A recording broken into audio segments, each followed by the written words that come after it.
Hi everyone, my name is Nenad, and first of all I would like to thank Startit and Tesla Nation for having me tonight. I would like to use the opportunity to share my experience in New York, living and working, and talk a little bit about developing successful businesses there, and especially talk about cultural differences that I saw, and to share all of those lessons that actually helped me succeed. So I would start with a small intro about everything that about my path. I moved to New York about 8 years ago, right? I finished studies in Serbia, and as I was unable to find a job that would really make me happy and kind of follow my ambitions, I moved to New York. My sister was there, and she actually helped me score the first job. And I started working as an accountant in a moving company in New York. It was a very new thing for me. It was a type of job I never had before, and there were so many things that I had to learn. And as I progressed, I took more and more responsibilities, and kind of soon oversaw all of the financials in the company. Then I moved to corporate because that was really at the time my ambition, and that was probably my first real experience with clients, right? I was employed by JLL. They're the biggest real estate company, one of the biggest real estate companies in the world. And what made them so specific is that other large corporations actually outsource project management services from them. So my team actually acted as a owner's representative. And that would mean that we would manage all of the projects in behalf of JP Morgan Chase. We would take their money and pretty much do everything for them. So that was extremely complex in regards to client relations. And throughout the presentation, I will talk more about some specific moments that happened.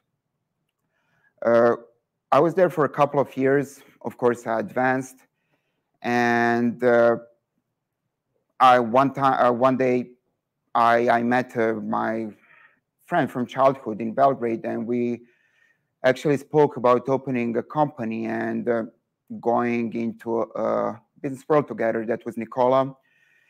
And we actually started our first digital marketing company with Dumbo as one of our first clients. And I worked about 2 years simultaneously, and then finally I quit my job in corporate and kind of dedicated all of my time and energy to small business.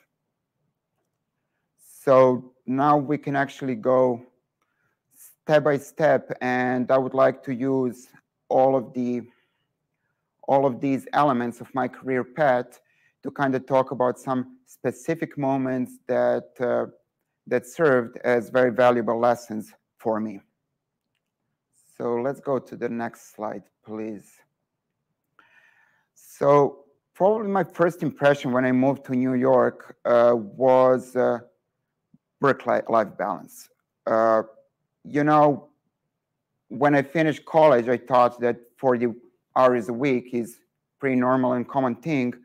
But even in the moving company, I realized that most of the people are expected to work over 70 hours a week. And at the time, that was shocking for me. But then after, when I met a lot of people from banking, I learned that they actually work over 100 hours a week. And that was something I never thought about. That was really the first lesson for me, and that the priority in New York is probably career and money making. When it comes to the price, I learned that people are really ready to pay any price. Some people do it for a specific amount of time, so they can invest into their future. But some people actually choose to have it as the way of their lives. And that was first big lesson. It's very connected to realistic and unrealistic goals. As I said, my primary goal was to go into corporate because I always thought that's kind of the peak of the knowledge and kind of the highest complexity of business I could actually have. And when I spoke with people that I met and I told them what are my goals, they would usually tell me it's impossible. Their feedback would be, hey, you got a college degree in Serbia, you do not have any relevant experience in the States, and you do not have any peers in corporate that would actually recommend you. Obviously, that was not accurate. What really happened is that I had some disadvantages, like all of us do, and that it simply took me a little bit more time and resources than it would take for someone else. I got into corporate. I got promotions even faster than some of my peers that got Ivy League degrees in the States. And the lesson here is that you shouldn't really ask anyone. You should think about what you want to achieve. And then it all comes down to the amount of resources and time that you actually need. That's something I used in my career even afterwards. When I spoke about business goals, when I spoke about running a business and doing a full-time job in corporate at the same time, I would often hear it's impossible, but I did it for almost 2 years and I was fairly successful in both. And let's go back for a second. When it comes to new coordinate systems, the thing is that we all position ourselves on the axis, you know, how successful is it possible to get and where do you actually stand? When it comes to New York, I changed this coordinate system so many times. What I consider to be a very high achievement changed dramatically, and it changed a couple of times. And when it comes to measuring how high is that ladder and like what is the real coordinate system, it's very difficult to say. Even today, I'm changing it really frequently, and I think that is one of the biggest lessons in New York. No matter how high you get, there is someone 10 times more successful than you. So I will talk a little bit about my employment just because many people think that being employed and being an entrepreneur is much different, and that you need different skill sets and that you need to do stuff in a different way. I wouldn't really agree. I think that some of the biggest lessons I had were actually from the days of employment, so I will touch some of these now and some of them a little bit later. So language and subculture finesse is something that we will talk the most about. How to greet people, you know, by intuition, you would often shake hands or hug someone or do anything of that nature. But in US, that doesn't have to be the case. I will tell you one anecdote. Like in corporate, I would work with the same people always. And when I would come across someone, they would say, hey, Nenad, how are you today? And I would say, hey, I'm fine. But then I would realize that that person already went. They walked away. They didn't even expect me to give an answer, and they obviously did not wait to listen to my answer. And that's 100% normal. And those are some phrases, that's some small talk that you simply become used to do. How to ask questions, how to give feedback. In Serbia, we tend to be very direct. I would say that in America, communication is much more layered, that you always start with something positive. So even if there's something I don't really like, I would say, that was an amazing question. Let me tackle that. And I might not even think that that was a pretty smart question, right? I would say, thank you for doing XYZ. It was amazing. And I would like also to mention, like, you would always wrap up things that you want to say. Joking, I will give some good examples later. I learned how to be very careful with jokes. Jokes can make very, very awkward situations. The value of money, obviously, when you go to New York, everything is completely different.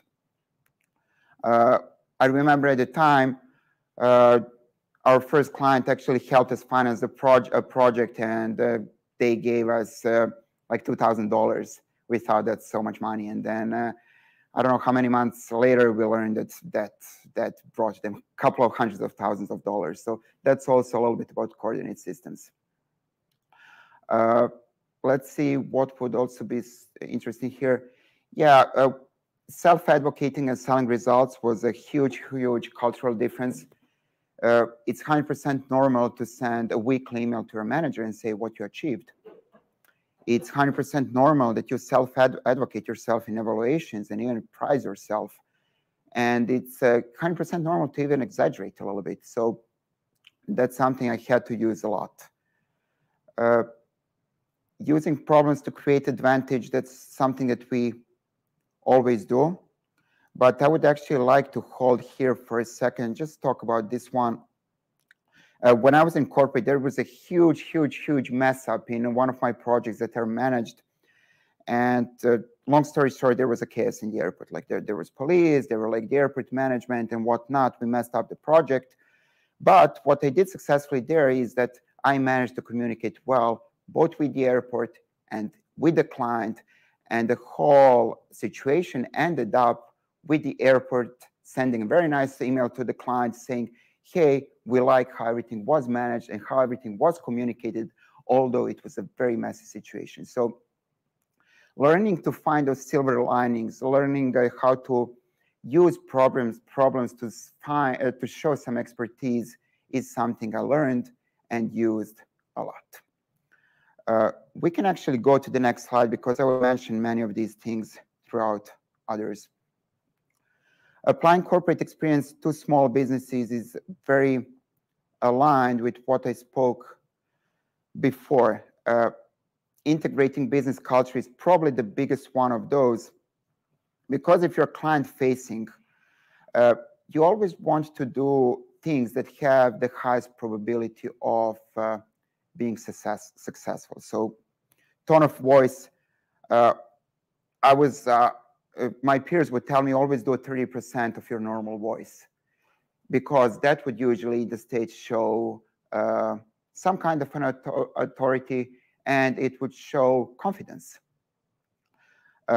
Doing some small talk, asking people, hey, how was your day today? How's everything with your business? Are just some of the phrases that kind of become normal to you, which are very, very useful even in small business.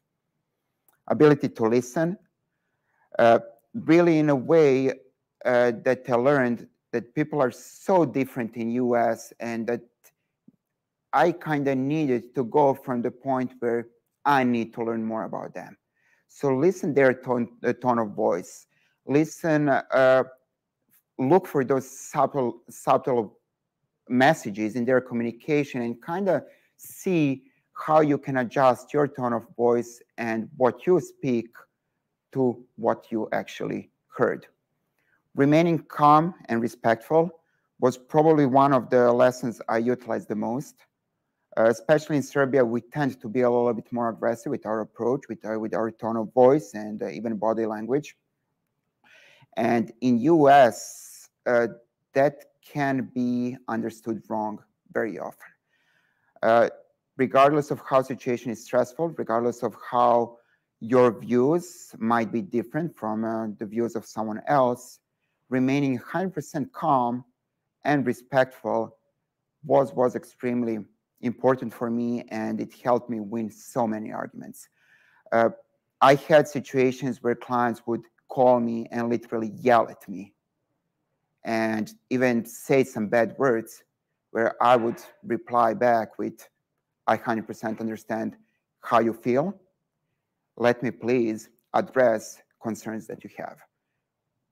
That's something that you need to learn, and being emotionally distanced from the event is something which I learned in corporate and then applied everywhere else. Being aware of differences, I would say the biggest difference between corporate and small businesses is that in corporate, I was always layering communication. You know, it would take me time to come to the point just because I would need to make sure that the communication is already going well, that I kind of said something nice, and that I found the right words to deliver the message that I want, the same way I'm doing right now.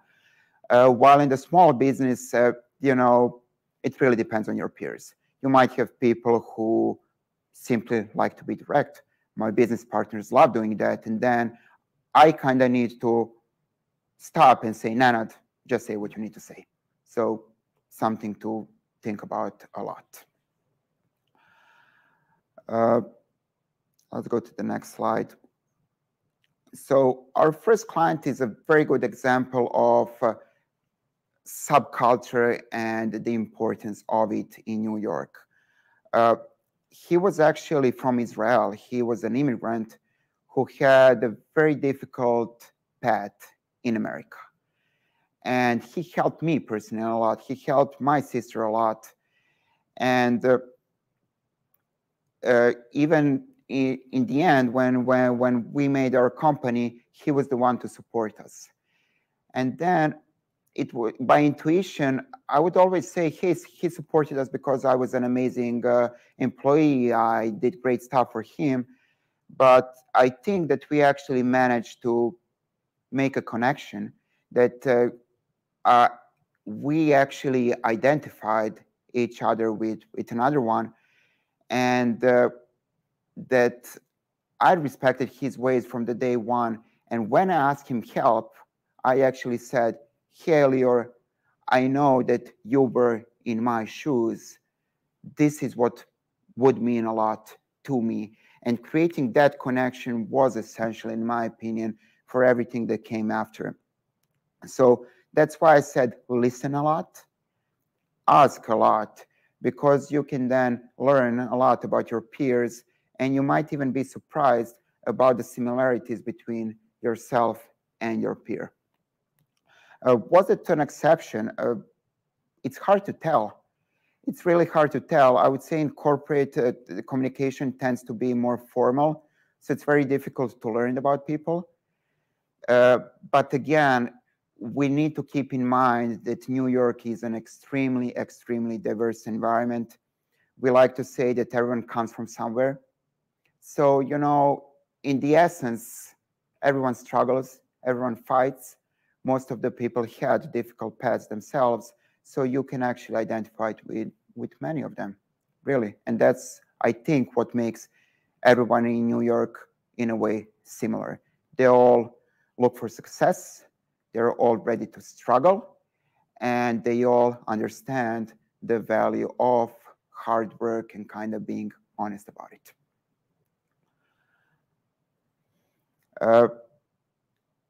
To see America, you have to leave New York. This is something I heard a lot, especially in my private life, you know. America is so diverse.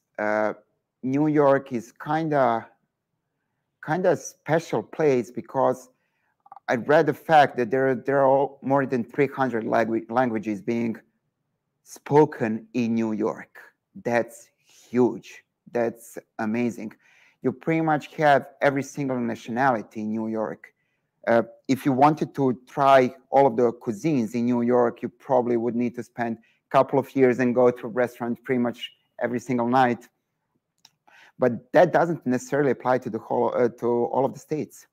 So first of all, being multicultural and very diverse is what makes it so unique. It's what makes New York a place where so many people want to go, where so many people want to spend their lives. But if you go, especially, let's say, to the South, you might come across a very, very strong society, very strong religion. I would even say a little bit of resistance to those like cultural changes that are happening. Highly liberal society, I was kind of trapped for some time with the thought that US is highly liberal in general. That's very debatable. You have places of US where religion is everything, where family is everything, that you have some certain values that are kind of unquestionable. So it's something that needs to be explored, something that needs to be very careful about. And you can especially see the differences between the East Coast, the West Coast being in a way similar to East Coast, and then Central America, and then even North and South. So New York, yep, highly liberal, not all of it. Huge capital and money movement, again, very specific to New York, especially when it comes to money movement. That's the core of capitalism. When we needed to get clients in New York, when we wanted to raise our prices, we would always be able to find clients. That wasn't really the case in some smaller places. And that's something to keep in mind. What is the standard of living in some Ohio? What is the standard of living in San Francisco? And these two are something that I mentioned before: career as the measure of success, and second to none, pace of life. Why was it so important to me? Well, when it comes to building relations, you know, when I spoke to clients in Texas, I would slow down. I would really ask them, hey, how's everything? How's your family? These are difficult times. Is everything fine with them?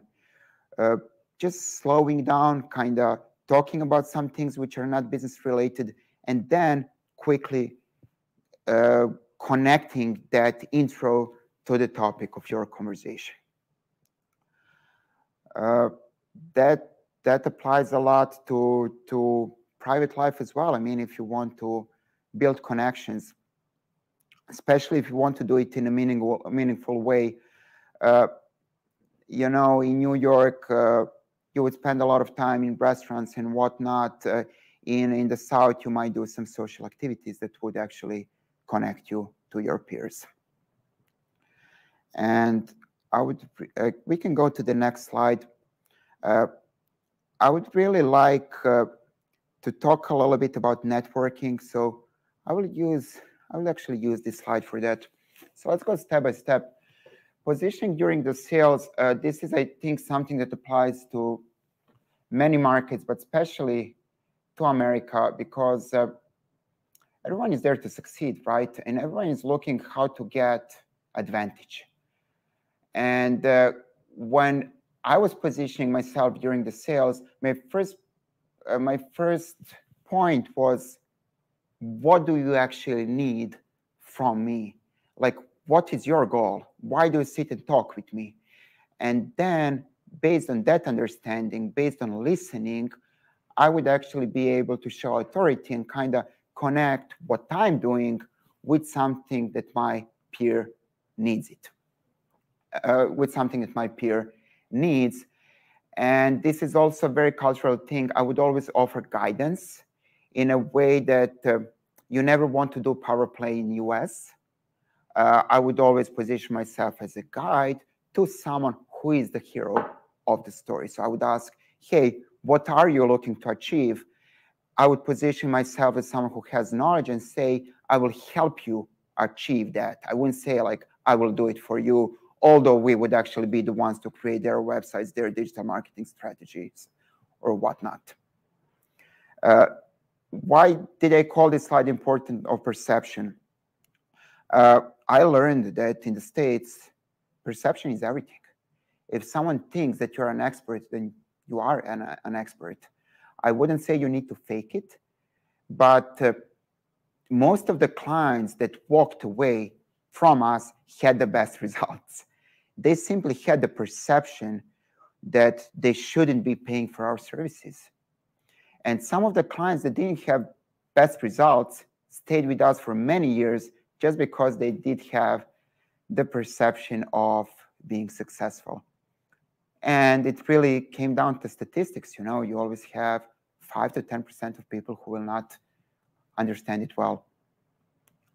I had clients who would say that they're losing money, although I would be able to prove them that they're generating 10x on what they're actually paying to us. They would yell to us. And that's something that happened. Why did I want to talk about networking? Well, especially about this fake it until you make it. I think it's very wrong. I would say fake it until you have it, because if you work with US, you need to develop. I don't believe in, building relations just for the sake of building it. When I was especially in corporate, I know my peers would invite me to Mets games. It's baseball. I went there once and I got bored as hell. Like, I just didn't understand the game. And I was kind of expected to do it all of the time just because I was explained that networking is super important. I didn't like it. Like, when I wanted to network, I would ask my peers or my supervisors, hey, can we sit and talk about my career? Can we sit and talk about business? I would always try to make it meaningful. And my best friend and today's partner, Nicola, is the person I knew for my whole of my life and whom I worked with before we actually went into business together. We went out so many times together, but what mattered the most was actually testing our capabilities and testing our logic and testing our moral values through some meaningful things. So by all means, I would say build soft skills to build relations. I was used to read a lot, especially psychology. I did psychotherapy for a while just to develop my soft skills. And I watched TED Talks just for the sake of listening to the intonation of speakers, just for the sake of watching their body language and kind of absorbing it. Building knowledge all of the time and not being shy, saying, I will get back to you about this. I will talk to my peers and kind of get back to you with more information. Healthy process to respond to client needs. Again, absolutely, we identified what is most important for clients' perception. If we would send them monthly reports with some progress charts that they wouldn't even look at, they would have the perception that they have full control over projects and that they're actually being successful. So that's, again, very connected to listening to client needs and kind of putting yourself into their shoes. Some general rules I applied. I will actually go into don'ts because those are very easy. Joke if unsure if it's appropriate. So this is a very good anecdote. I worked with a colleague for about 3 years in corporate.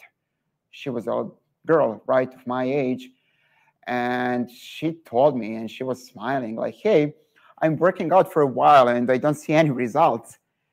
And I kind of said, yeah, women often take selfies in the gym and, it happens. And suddenly she changed completely her facial expression and said, Nenad, that's so sexist of you. I was shocked. From this standpoint, I would call that comment a little bit sexist, but just because I worked with Americans for so long, so joking, in my opinion, is something to be extremely, extremely careful about, because there's a huge cultural difference playing into that. Knock-knock jokes are funny in America. Being invasive or overly aggressive, I cannot stress this enough. I went to South Carolina once with my friends, and some neighbors kind of looked at us like, listen to what we speak. We spoke mostly in English, but we also spoke a little bit of Serbian. And then a few months later, I learned that they said to my sister, oh my God, I was a little bit scared. I told to my wife not to speak to them. I was again shocked. It was really about our tone of voice. It was about our body language. And that's something that is dramatically different. And now when I spend most of my time in Serbia, many of my friends would tell me that I'm too polite, that I'm too gentle. I would call a cab and say, hey, how are you? Can I please get the cab? And they would be like, what are you doing? So absolutely do not be invasive. Do not be overly aggressive. Do not talk bad about literally anyone, because they tend to take things very personally and you just don't want to go there. Again, personal topics, I'm connecting it with US being liberal. Don't ask someone if they have a boyfriend or girlfriend. You can go in very sensitive topics. I worked with people for 3 years, and on every single lunch, we would talk about weather, about sports, and about the food. And that was 100% normal. That's what they wanted to speak about, just because personal topics are personal. Talking about things you don't know about, same thing. Once you harm your reputation, really, it's done. In Serbia, we are kind of used to be experts about everything. In US, I think it's much more about being specialized, about admitting what you don't know, and paying someone else to do a portion of job that you don't know. And that's a huge, huge difference that will people actually respect. Whenever I said, even in digital marketing, like, hey, I don't know what was Google's update about. It was very complex. Let me consult with my team and see what we know, what we don't, what was revealed, what not. Clients would highly, highly appreciate it, while I could position myself as an expert and say, user experience is now the key. I would really never do that, or I would be very careful when saying something like that. So just some final thoughts for the end of this part of the presentation. I learned that we are very competitive in the US market, both as individuals and as companies. What I didn't agree with many of my peers who never left Serbia is the importance of cultural differences. And I think that's really the key. Once we manage to overcome cultural differences, once we manage to adapt to the conversation, once we manage not to talk about what is better and what is worse, and just admitting that people are different, that cultures are different, and that's perfectly fine, we will cross that main bridge, and we will be able to utilize our expertise, our knowledge, and our talents, which are very high. I love to say, I mean, it's a quotation actually, difficult times create strong people. We had many difficult times. We had many challenges. I believe we are in general very strong, very passionate, and we just need to work on delivering that in the best way possible to foreign markets. Did it matter I'm a foreigner with an accent? Yes, it did, just for me, just for my confidence. I thought it mattered.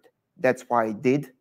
Once I realized that's not the key, that some other things are much more important, it stopped. It stopped mattering. It stopped being important. I'm still making mistakes when I talk. I still have a thick accent, but it did not stop me from being super successful in client relations, in sales, which are really fields that I wouldn't really say that I was overly qualified for. How difficult it was to adapt to subculture, I would just say I'm still adapting. It's very difficult. It's very fun as well. It's really nice to meet different cultures and kind of look through the eyes of other people. I think it makes all of us rich, but it's very difficult, and I think it's a lifelong journey that I'm very ready to accept. So that would be the end of this part of the conversation. We would make a small pause, and then we would continue speaking with Vukashi. So just a small break.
So, hey everyone, my name is Gushin. I'm one of the co-founders of Started and Tesla Nation, and I'd just like to thank you, Nenad, so much for taking the time to put together your thoughts and share with us many, I would say, important and useful insights on how to sort of, well, on the one hand, think about how we approach the American markets and, well, the people in the markets, the customers, the partners, and everyone, and how to act on those principles.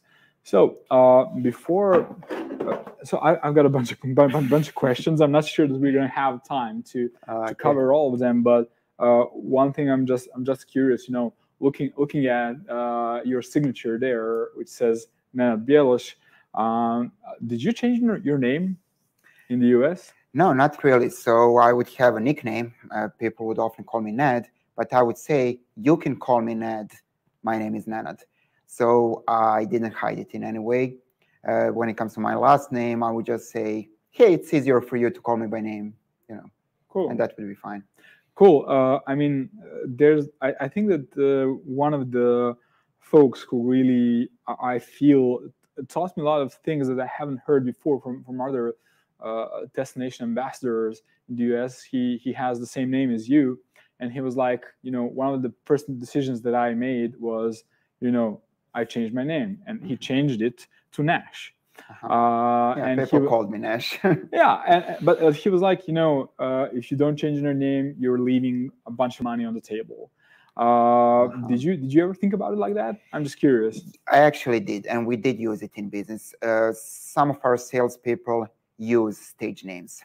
It matters when you're opening a conversation. When you have a warm lead and you want to make an intro, that's when it matters.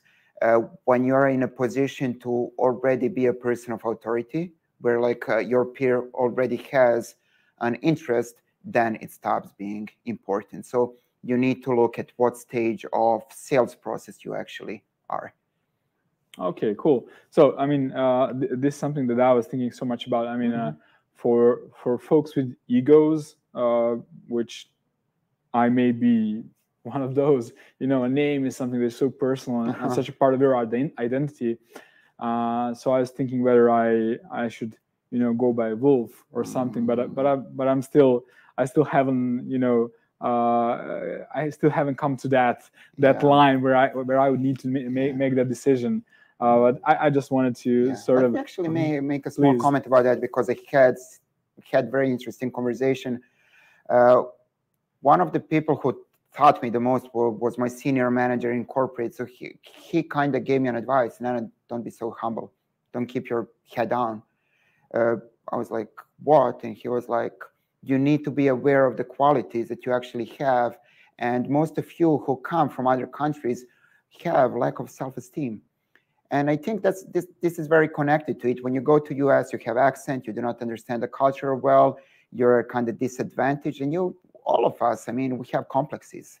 And then, you know, I think about my value because of my name, which is ridiculous. So I would just say, if it's practical to kind of have stage names when you have conversation openers for your sales, by all means do it, because if you call someone from Texas, he might hang up if he hears some weird name. But I mean, if I'm on a meeting with someone who wants to know about the digital marketing, my name is the last thing that he cares about. Or, I mean, they care about. So that was really awesome. And the part that I sort of always, you know, put folks like yourself in like the hot seat is the, I'm going to say the dichotomy or the, you know, balance of humbleness and I'm not sure which word you used for self-allocation. I think that's how you put it. I like that. I feel like for myself, and this might be because I haven't been exposed to the culture in the US as much as, you know, could be optimal. I sort of struggled to find and understand the right balance between being humble and being assertive, or, you know, self-advocating. Some of the biggest cultural shocks for myself in the US are sort of in those two categories. On the one hand, everybody on the street is asking me how I am, and they do it, and it seems as if they really care, which is not something that I'm used to, even from people that I hang around with. Yeah. I mean, it's nice, you know, and you're saying thank you for everything, you know. You know, if somebody moves, like, you know, on the street, and you just move just a little bit so they can pass more easily, you know, thank you. It's all thank you, excuse me, how are you, and so on, which is something that you mentioned. And actually, genuine niceness. I do really feel that there is genuine niceness, and I think that you also referred at that. But at the same time, I had the luck that I was a bit mentored by some of our folks in the US who I think have acclimated well to business culture there. And when I sort of practiced my pitches with them, they were like, "You wuss, why are you being so nice? You are never gonna make it. You cannot say, well, we are somewhat successful, we are kind of good." You have to go out there and tell, yeah, we are the best in this, and these are the reasons why, and so on. I'm kind of debatable. So might be debatable. However, I just have to say this to you. Once I may have gone too far, and I may have made a sort of too hard of an a stupid example, really. You know, you're never gonna say we're the best in the world. However, projecting that sort of confidence and, you know, presenting yourself in the best way possible without crossing the line of actually telling lies, seemed to me that works very well, and it did work very well for me, and I almost see that it works for other folks as well when they do that. So I've talked for too long, but the balance between humble and assertive, and how do you combine those two, at least on the surface, contradictory traits? Excellent point. It's difficult.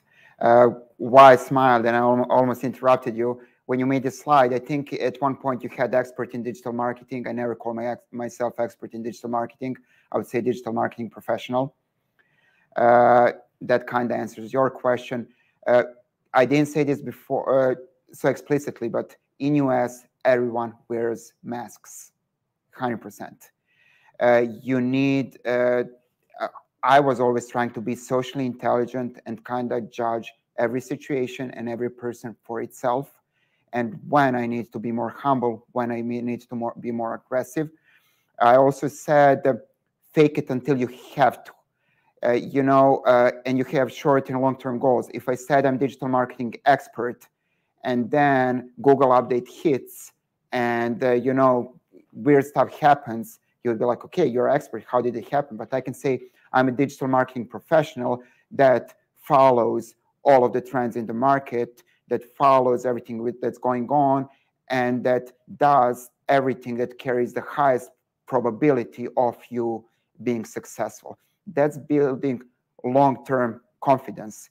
I might lose some of the clients in the sales process because I didn't say, I'm the best, you're going to be first on Google. But looking at the long run, I will have much better retention rate, and I will have much higher client satisfaction. And that was one of the cores of our business.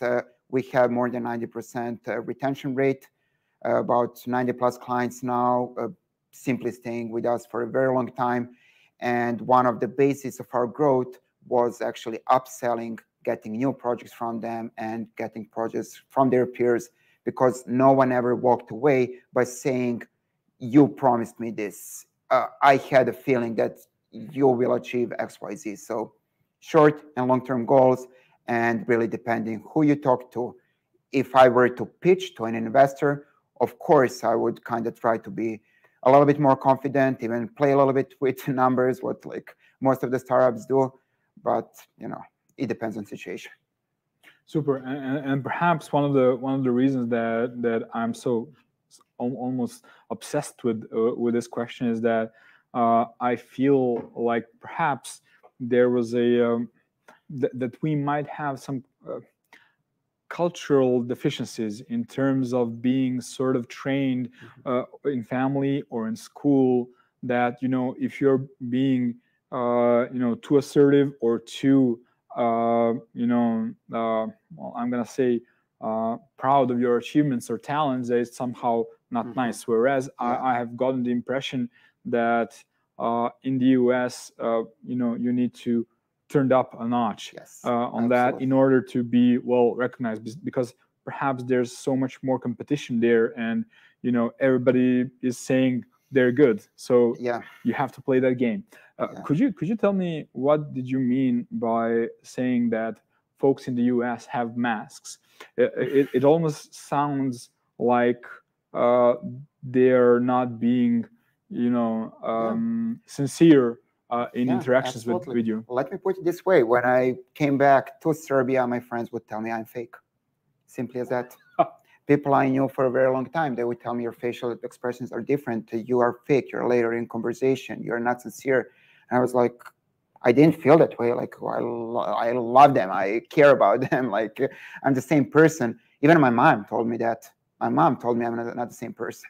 Why? Because I learned how to wear masks in US, and that was necessary for my success. People are not sincere. People are one thing in the business environment, another thing in private life. And that's why I said, do not go into personal topics. Do not joke. You have no idea what is behind. And it's very difficult to kind of penetrate that surface and see what's actually going on. You said like people are very nice on the street. I also gave you an example. They will not wait to hear your answer because that's a mask. How are you? How's everything? I hope everything is great. Sometimes I don't even listen to what you're responding.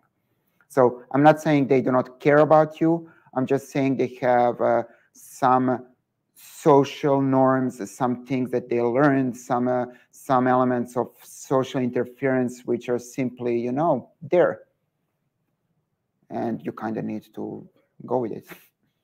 I'm going to say it's refreshing, even though it might be abrasive to someone to say that people are insincere. However, if we, you know, look at the hard facts of how life and business are, and probably not just in the US, that's like the most logical and only logical conclusion in many situations. I mean, I remember in many situations like you know, folks saying to each other, "How are you?" and the response is, "How are you?" Yeah, exactly. Exactly. No, it's weird and intriguing to me, at least. So one thing that really sort of caught my eye, and this is something that you mentioned at the start of your talk, is that you were really I'm gonna say you were really well surprised by the work ethic in the US. You mentioned that people work 70 hours a week, which is like almost double what is normal, considered normal, at least in Serbia.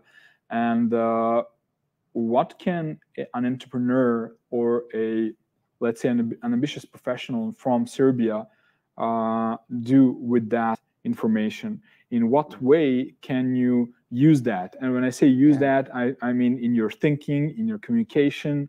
How do you, since it's obviously not a thing here, how do you position yourself best for success in an environment that is so different in the way that they perceive the culture of work? It's adorable. I'm really proud I managed to do that. Like that in that moving company, I didn't work 70 hours a week. I worked 50. I literally told my boss that on Saturday I'm ready to come to work, but I would work until 1. But I will vouch that every single thing that he asked me to do will be done. I asked him like to quantify what needs to be done, and just to measure my success that way. I think there is also, people kind of exaggerate a little bit, especially in banking and some corporate world. You know, they would stay 15 hours in the office and actually work for 11 just to show their bosses how committed they are. I don't think that's the best approach. So there is definitely a balance to be made. You cannot really expect to work 40 hours a week, never work weekends, never work evenings, if you really want to be competitive in the US market. But again, by increasing your efficiency, by clearly communicating the goals and deliverables, I think you can actually balance it, especially if you own a company, because you do not have to report to anyone except your clients. When it comes to corporate, when you have to report to a manager, then it becomes more difficult. But again, it's about communicating. Even in corporate, I didn't work more than like 50 hours a week. I remember like first time I got promoted to project manager, I walked in the office, people were like so stressed, like, you know, almost shaking. Like I was like, wow, I will die working here. And everything was fine. Like I managed like to work normal working hours. And as I said, like I even got promoted faster than some of those people who kind of showed they work like massive hours. And let's say if someone is trying to you know, start and develop business from Serbia with clients in the US, Okay. Are there any signals that you should be sending? You mentioned that communication is important. If those folks are you know, very driven by their work and very committed to that, should you sort of in advance address their potential objections or concerns regarding your work culture? I'm not saying that you necessarily need to, you know, adopt their work ethic, but is there some tip that you could share on how you could, you know, sort of in advance let those folks know, yeah, you're not going to be working with lazy ass people who will not be able to get to your standard work. If there are not any tips, I don't want to press you too much. There are some tips. First of all, I would like to connect this with being humble and being like overly like, you know, proud of yourself. Facts, numbers, especially with clients, presenting with facts, presenting with numbers, presenting with reports that talks much more than any compliment you would give to yourself or anyone else. When you work with US market, obviously you need to adapt to working hours. You have to expect to work in evenings. That's the price to pay. And then wearing masks. If I see that someone is very like, someone is a micromanager, I will tell them we are here for you 24/7. But I will do everything with setting up processes to prevent them reaching out. How do I mean? Especially in corporate, I had one person, she was on the client side, very high position, kind of overseeing all the budgets. She was the biggest micromanager that existed. She would call at 6 a.m., check what's going on with the project and stuff like that. Be a step ahead. I would send her daily reports. This is what happened. This is what we expect to happen tomorrow. Build that confidence. Tell her, hey, I'm here anytime you need me. That's what she's not. It was a lady. She didn't hear often, and then she didn't have a need to actually reach out to me all the time because I understood where she comes from, and that's why I said listen, and then adapt to it. Like you do not want to confront someone. Weekends. I mean, especially in digital marketing, we maintain people's websites. Our website can go down. And yes, I will say, this is my personal cell. If something is urgent, reach out. And I will respond on weekends if something happens. So, you know, making a balance. But again, setting up processes is the key to prevent situations where you would actually have that gap. Well, the thing that you just, that example, you know, sometimes examples can be such a great sort of learning device. I remember earlier that you mentioned that for some clients, when you understood that it will be beneficial to both yourself and themselves, that you send them like a weekly or a monthly report, that makes sense. But this makes even more sense because you put it in a story. Let's put it in a context even more, because that was a tip I got from very senior manager in my company. Let me say two things which will be very valuable. 3 months after I joined corporate, I asked him, hey, why did you hire me? Like, we had good enough relationship. I wanted to know. He said, in the first 2 minutes, I knew I'm going to hire you. I looked how you folded your coat, and I looked how you looked each one of us in the eyes when you talked. Just to back up everything I spoke about today, there were like hundreds of people who applied even from Ivy League. Where I'm going with that, he was a few levels above me. So I asked him, like, how do I get a promotion? Like, we kind of had a relationship. He told me, send weekly emails to your manager. Tell them what you achieved. I was like, wow. He said, do it. I did for a while. I didn't get the promotion. I consulted with him again. He said, yeah, it's normal that your manager does not want to promote you because you're so valuable to them. And I was like, what do I do? Be free to say, can I continue this dialogue with the manager above? I was again shocked. How can you even say that?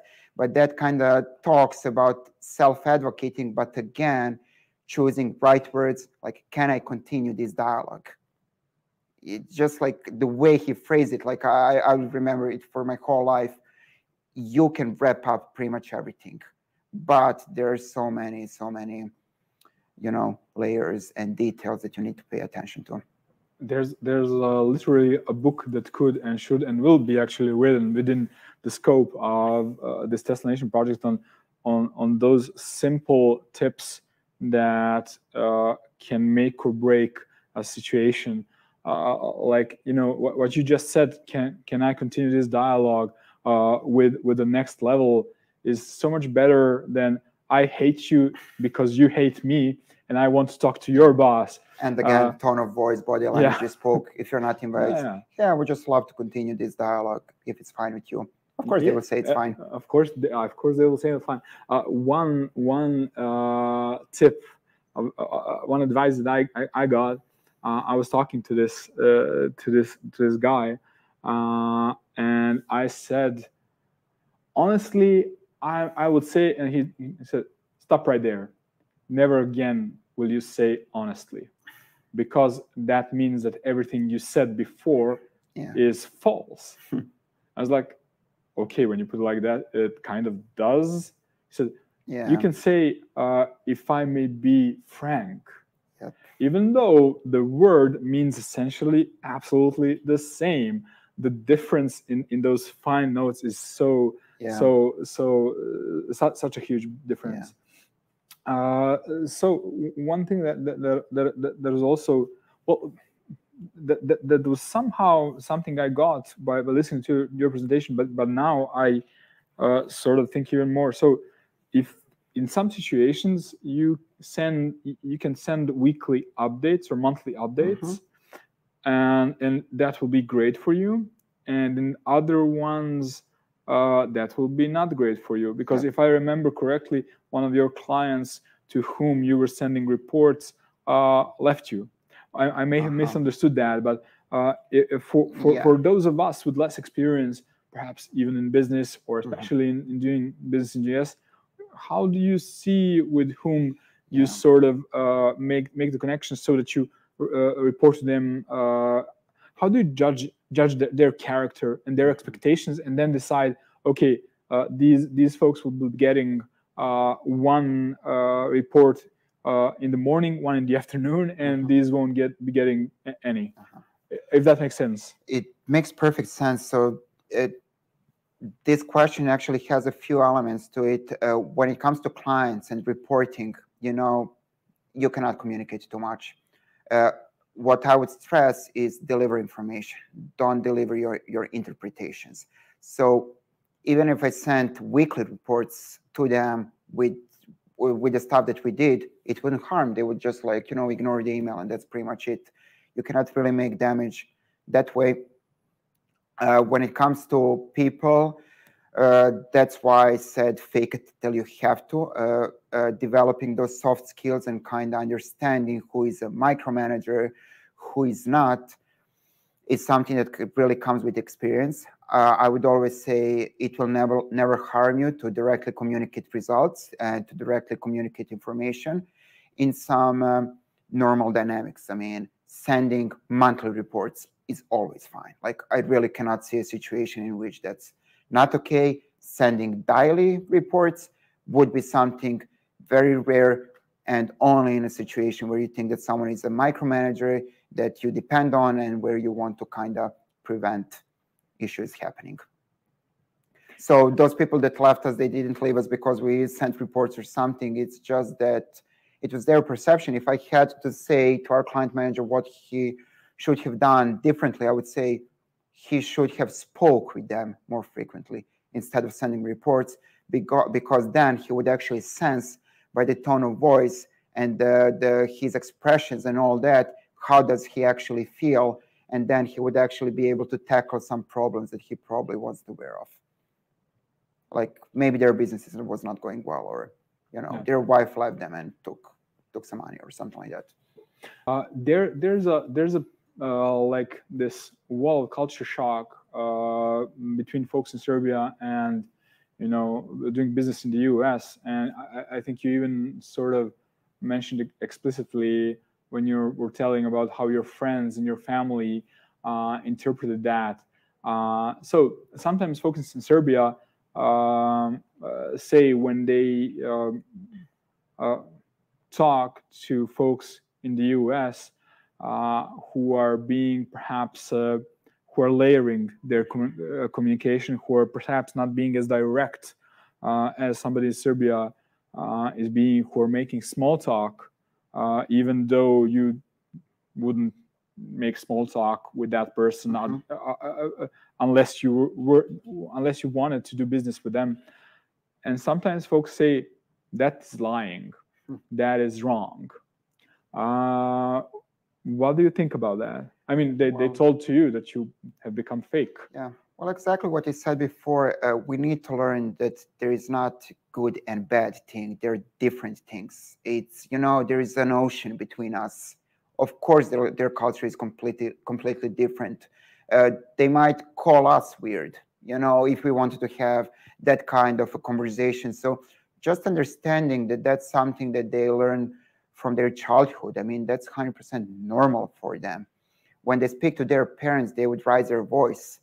They would be overly confident. Parents would tell them, amazing job for something which, is for you is completely normal. So it's a part of the culture, just no hard feelings about it. That's adapting, and that's learning, and that's leaving your ego on the side. Like, your ways are not the best ways. Your ways are simply your ways. There are so many different ones, and that's it. That's a really, really important lesson, I think, for all of us to learn, that there's this saying in Latin, you don't discuss about tastes. We could say you don't discuss about cultures.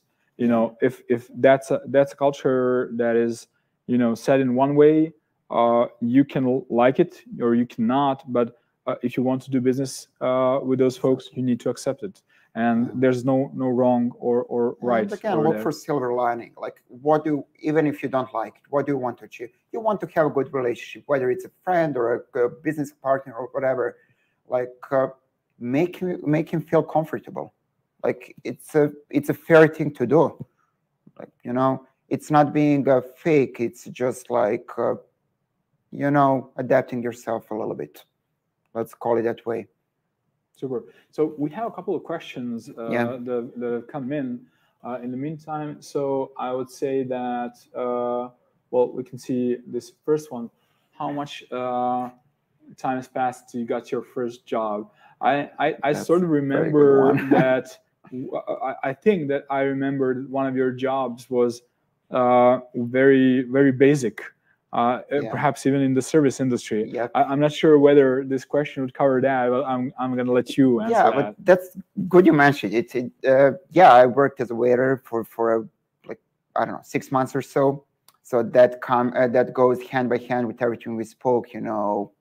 That's New York. You fight to survive. I never had a roommate in New York again, connecting to what is doable, what is not. Yes, I was a waiter while I was looking for the corporate job, just in between. No one ever refused me. That's very funny. I scored my first job. What was difficult for me is to get an interview. because, Serbian education and all that, I had to adjust my resume a little bit. I had to send it to many addresses. I actually had an Excel spreadsheet. I believe it was about 70 applications that I made. And Jalal was my first in-person interview, and I got hired right away. So I didn't have too much experience with refusals, but I did have a lot of experience with simply, looking for a job like crazy and kind of applying for every single company. It makes sense. Did they get back to you when you sent an application? Or no, that was the biggest issue. Like, again, it's about learning. Like, what I learned is that they actually use softwares to select resumes. They would look for keywords and stuff like that. So many times your resume would simply not even go to inbox just because you do not have certain education or experience.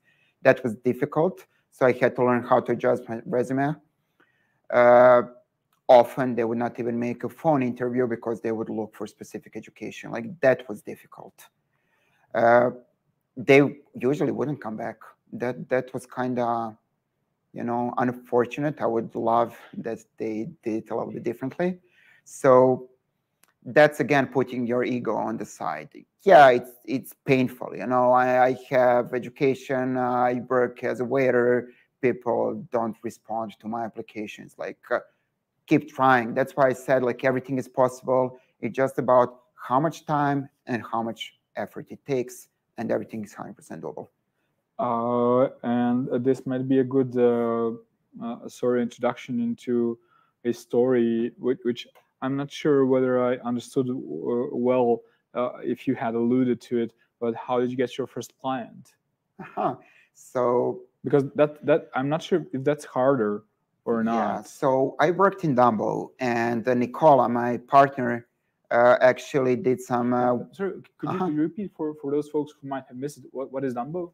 So Dumbo Moving and Storage is the company in which I worked when I moved to New York, and that's the job my sister helped me get. So I was doing financials for them, and when he needed some web development, I actually recommended my friend Nicola in Serbia to help him out.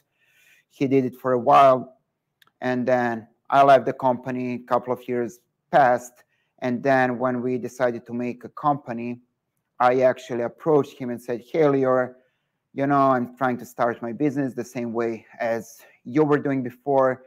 Do you think that you can maybe give us your other companies to be managed and, to do web development for them and all that?" And that's where I said, like, cultural background, what did really matter for him. He gave us 2 of his other companies. Soon after, he recommended us to some of his peers. And I didn't say it, but it was in one of our slides. The most important thing are actually 2 things, and that is reliability and trust.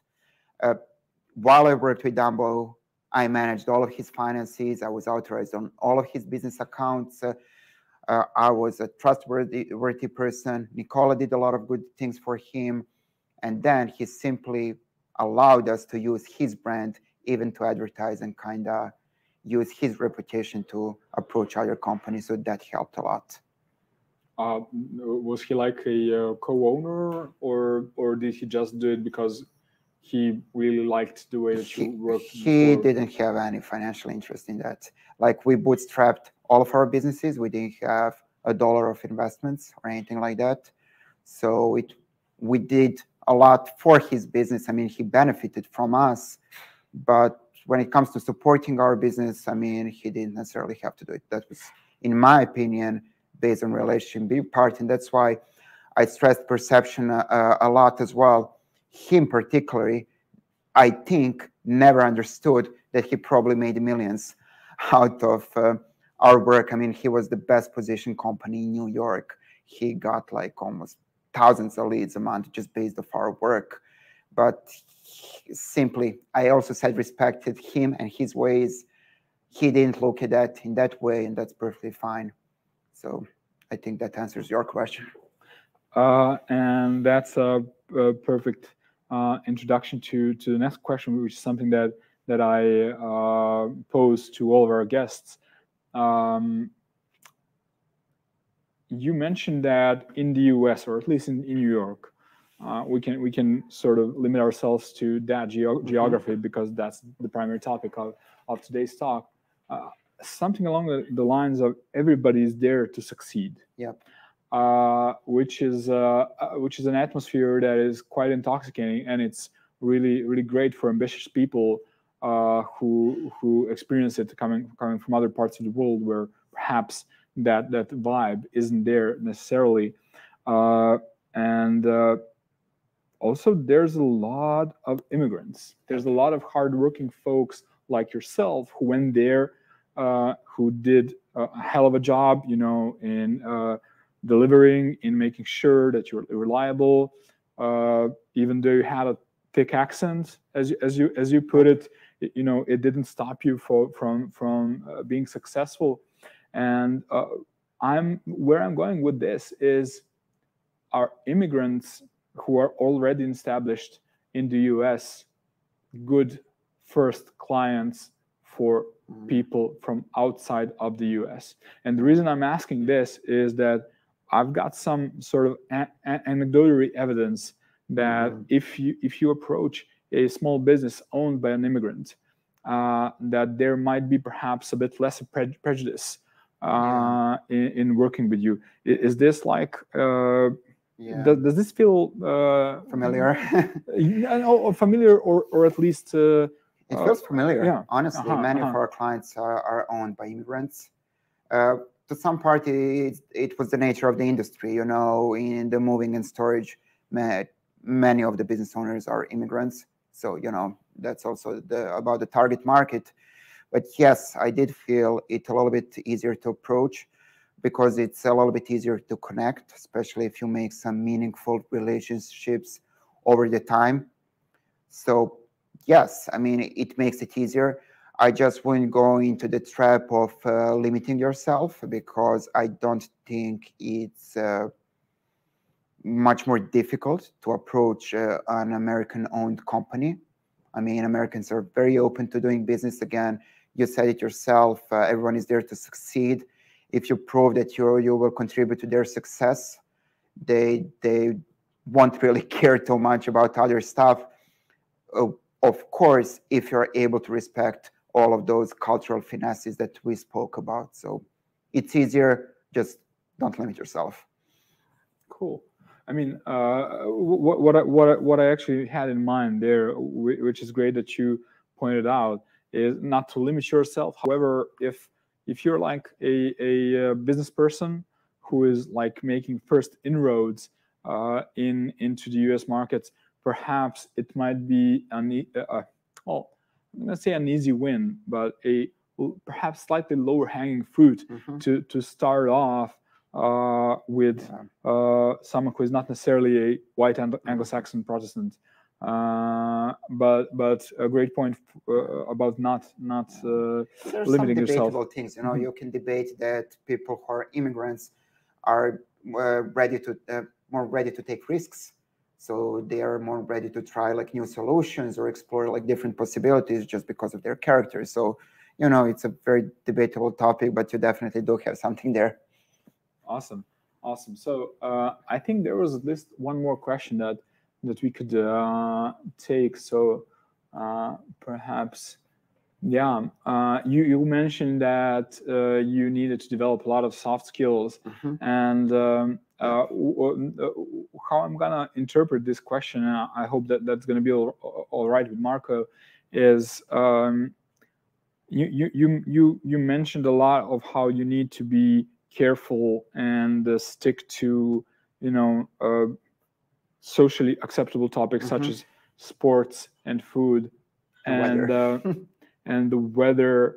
And my question is, should entrepreneurs from Serbia who are interested in entering the US market be even more extra careful in 2022 as opposed to 2019?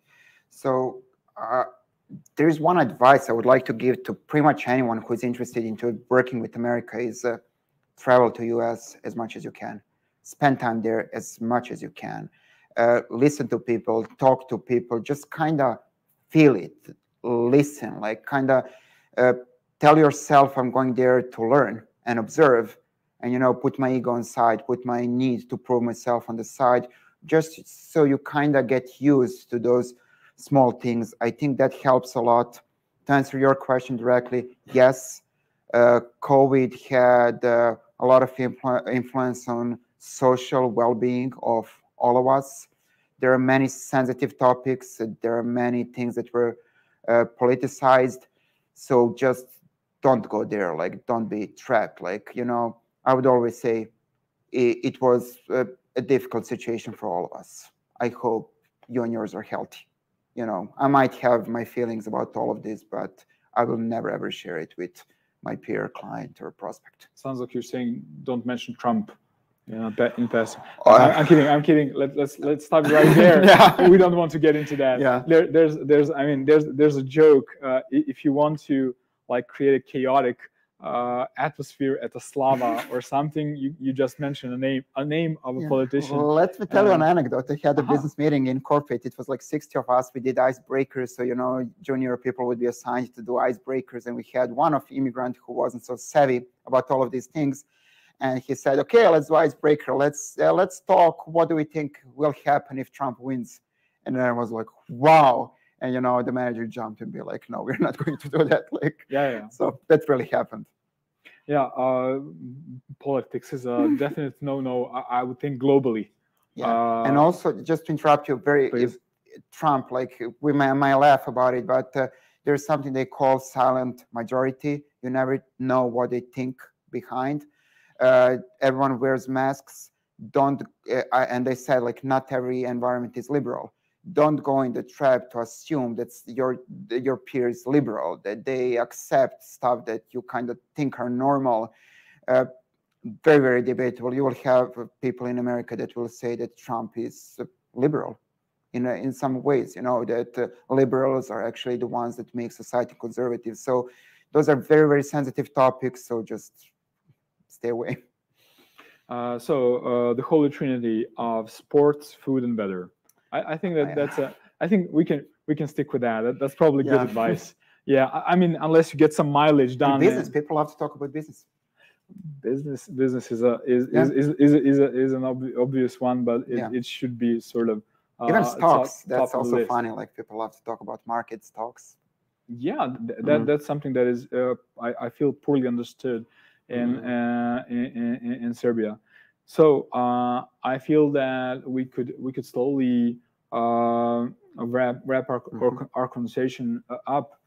You mentioned something along the lines of go to the US, be there in person as much as possible. Yeah. And I feel that's, I mean, obviously, I mean, I would think it's obviously a great piece of advice. And this is something that I personally benefited from quite a bit.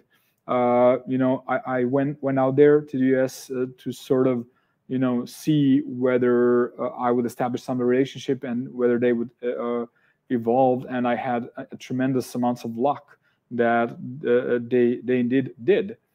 However, we have to take into account that not many folks are lucky that they can, you know, put together, you know, capital essentially for going there and, you know, making those connections in person. Yeah. And we, you know, it would probably send the wrong message that we're just, okay, if you can't afford that, that's not something that you should do. Is there any advice that you could share with entrepreneurs, you know, and professionals who like to engage that market, who might not, for any reason, either financial, administrative, or health reason, be able to go there? Thank you so much for that question. Like, I would also like to send a message that you don't necessarily have to be in US to work with US market. I mean, you can open a company in Delaware even without legal residence in US. You can buy just call US, just call numbers, and, you know, do it that way. What you need to do, by all means, is approach yourself to the culture. If you cannot be there physically, do it in alternative ways. Some of the things that I personally did, although I was there in person, I loved TED Talks just because I can listen to Americans talking about things that they're passionate about. There are many great authors of books, psychology, especially Western psychology. There's so many books. Let's say just one recommendation, quick, Social and Emotional Intelligence by Goldman. Amazing author. Read it. It talks a lot about everything I spoke about. So just expose yourself. We live in 21st century. You can find so much material online. You can read so many great books, but again, get books in English. Get used to those finesses in the language. You know, listen to people speaking English. Try like to be in situations where you will speak English, you know, whether over the phone or with your peers. So there are definitely ways to do it, even without being physically present. And in a way, that's a perfect sort of wrap up for this conversation. You know, one of the most important skills that you can and must invest is your command of the English language. Sometimes we take it for granted. And obviously, I mean, these are the only events that we do. I mean, even though we are both Serbian, our mother tongue is Serbian, and the folks who are watching this are also Serbian. But the reason why we want to do these events in English is because it's so important to sort of switch your sort of frequency to be able to converse and even think in that language. Here's one tip: like we have most of our employees in Serbia, we use only English in Slack. That's it. Period. Okay. Yeah. Cool. I think I've heard that before. We do it, I believe, for 2 years now, and simply all of the written communication is in English. And how many folks is that in your company? 45, let's say. Awesome. And you know, some of them didn't have like such a good English. We said like it's perfectly fine to mistake. We're not here to judge. We don't care if you mistake. We just want you to get used to the language, and that's it. People. What was surprising to me personally is that people accepted it so well. People, I kind of feel even enjoyed it. Awesome. So this is a good place as any to wrap up. Nenad, thank you so much for taking the time. And if any of the folks who have watched this live or will be watching this afterwards, feel free to reach out to us if you have any specific questions for Nenad and his experience and how perhaps some of the lessons he learned and shared with us could be perhaps broadened. Feel free to reach out, and we'll get back to you. And until next time, thanks so much to all of you, and we'll be having a new destination meetup soon enough. And that's it. Have a good one. Awesome. Have a good one. Thank you.